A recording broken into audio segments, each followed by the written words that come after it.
Sugatan sa pananaksak ang dalawang menor de edad matapos ang tila isang riot ng grupo ng mga estudyante sa labas ng kanilang eskwelahan sa Pasig City. Yan ang ulat ni JM Pineda. Tila isang katuwaan lang ang ginagawa ng dalawang grupo na ito ng mga estudyante sa video na kumakalat online sa Pasig. Pero maya-maya pa, sumugod ang isa sa mga menor de edad na naka-PE uniform at sinuntok ang kapwa niya estudyante. Nahagip din sa video ang biglang pananapak ng isa pang mag-aaral para rumesbak. Pero kaagad na humarang ang nakaputing estudyante.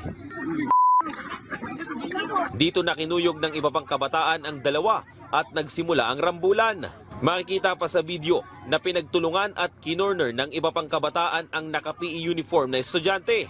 Nagpupumilit itong makawala pero tuloy-tuloy pa rin sa pagsuntok ang mga minor de edad hanggang sa may tulak nila ito sa pader.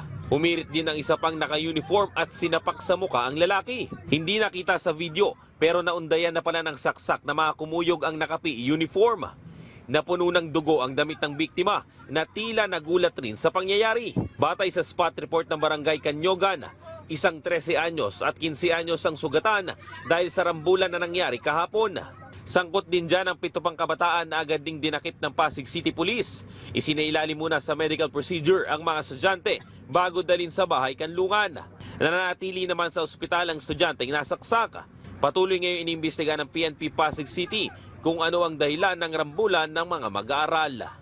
JM Pineda para sa Pambansang TV sa Bagong Pilipinas.